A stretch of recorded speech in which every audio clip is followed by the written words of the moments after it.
Hey Gateway family, it's Pastor Gary and Familia. We have been invited as a part of Pastor Appreciation Month to do a little Q&A with you. So we've been submitted some questions, which Henry is going to help us with here. This is Henry, age 4, and Benjamin, age 7, and Catherine, I won't say, and me. Aaron, age 2, is sleeping because this is the time of, we hope he's sleeping, yeah. This is the time of night that we have to do things like this, is after we put him to bed. So, with all that, Henry here is going to read us some questions. We're going to answer them. And these are the questions. And these are the questions, yeah. Okay, are you ready? Okay, this is the first question. It says, What size shoes do you wear? what size shoes do I wear? What a great question, Henry. I wear size 13 shoes. I have big, ski feet, very large, skinny feet. That's what I have. So 13 narrow, if you can find it, that's the best. And now it's my chance to say? Okay, so my shoe size is about 9.5, give or take a little, depending on the brand of shoe. But yeah, also kind of hard to find sometimes. Okay, the next one is,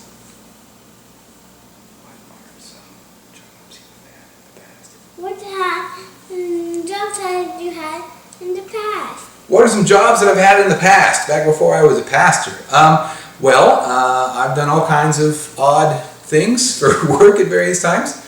I was a school janitor on my summers home from college.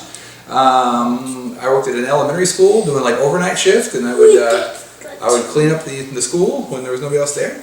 I was a peanut vendor at a local baseball park, so I'd go up and down the stairs shouting peanuts and throwing peanuts for rows and rows and trying to throw them in catchable ways and not hit unsuspecting fans.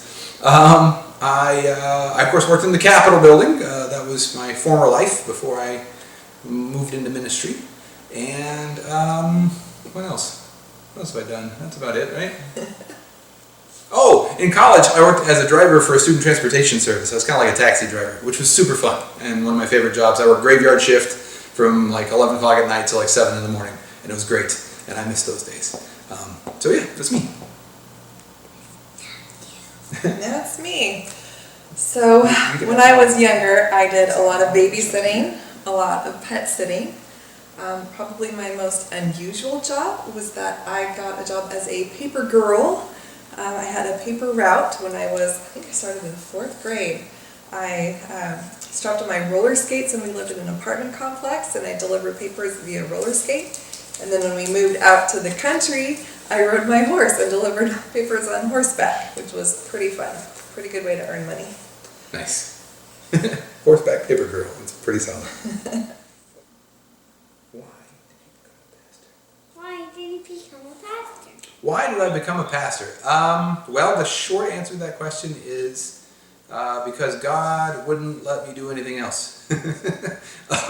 I was not looking for a job in ministry. I really didn't want to be a pastor necessarily, but it's something that God has always called me to over our life together, going as far back as college.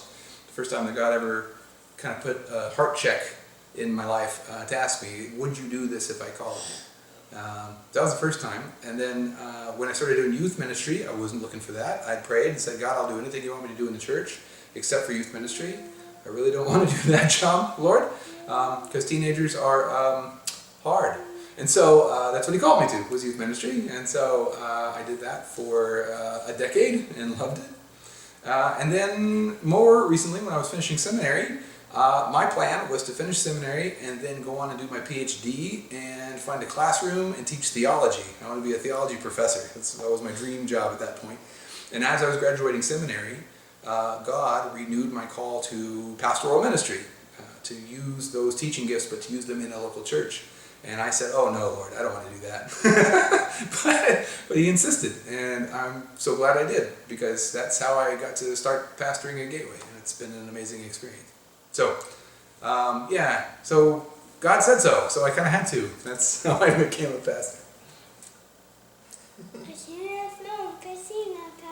You can't ask Mama because she's not a pastor. Huh? She just kind of comes along for the process, right? She just kind of is a part of the package deal. That's how it I can works. talk about my side of things. Sure. So when Gary was, 19, 20 years old, and we were dating and getting engaged, and he was first starting to talk about going into ministry, I was a little, panicked. Panicked is right. That sounds right. I really didn't know what that would mean for him and for me and for our life. And I've been a Christian my whole life, and I think I had certain assumptions of what a pastor's wife or pastor's family had to look like. And God has been very gracious and gave me time and lots of wonderful role models to help me see it's not about fitting any mold, but to be me and to be the person that God created me to be. And so that's how I live my life. I try to live every day the way that God calls me to, and to support Gary to do the same. Nice. Okay, next question, Henry.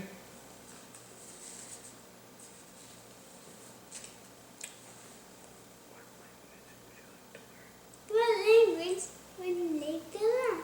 What language would I like to learn? Oh, that's a good question. I would like to firm up my Spanish. I understand quite a bit of Spanish, but I have a very hard time speaking it. So I would like to kind of complete my knowledge of Spanish so I can be a little more fluent speaking, because I love to be able to talk with our hermanos y hermanas in our Spanish ministry. So yeah, I like to firm up Spanish. That'd be great.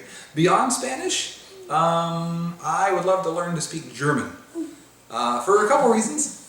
One is that German is usually required for a PhD. You have to know some German to be able to get your PhD in theology, which I'd like to do eventually someday, I think.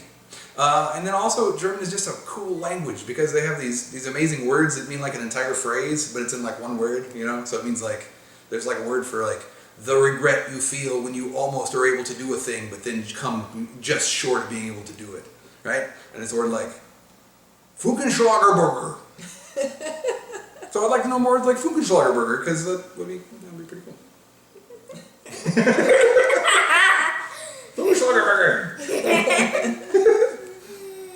How about you, Catherine? What's a language you would like to learn? Oh, I think I agree with you about Spanish. I speak some Spanish. I'm conversational. When someone's speaking slowly to me, I can understand everything, and I feel like, oh, I'm so bilingual. And then someone else comes and speaks to me quickly and drops in some slang, and I feel like I have no idea the language at all. So I would really love to be fluent in Spanish. Second to that, I think for fun and personal interest, Swahili would be wonderful. Gary and I had the great privilege of going to Kenya during our mission trip, and I just totally fell in love with the place and the people, and that is one of their main languages that they speak there. Well, Jumbo, Catherine. It means hello. It means hello, yeah. Okay, what's the next one?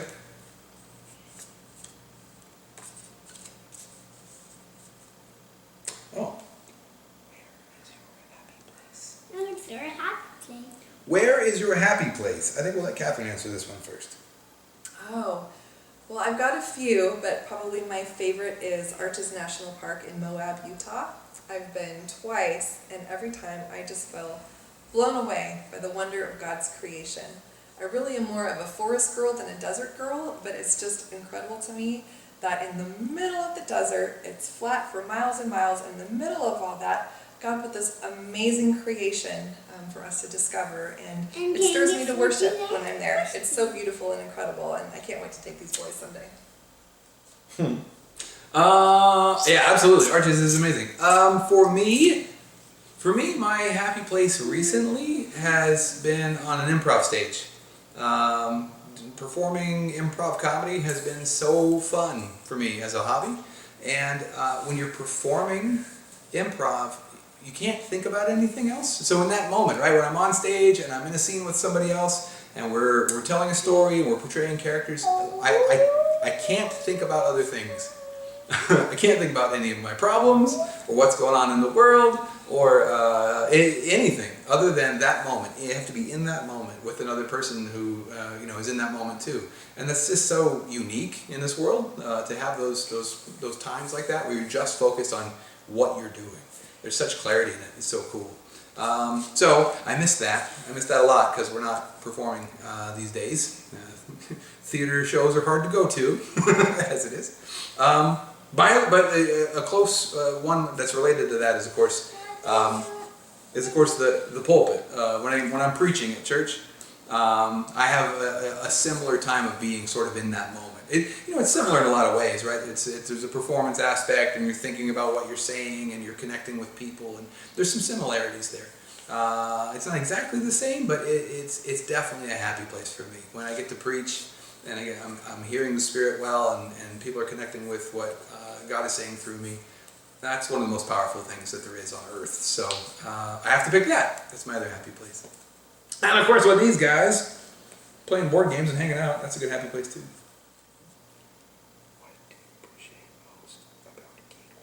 What do you appreciate most about Gateway?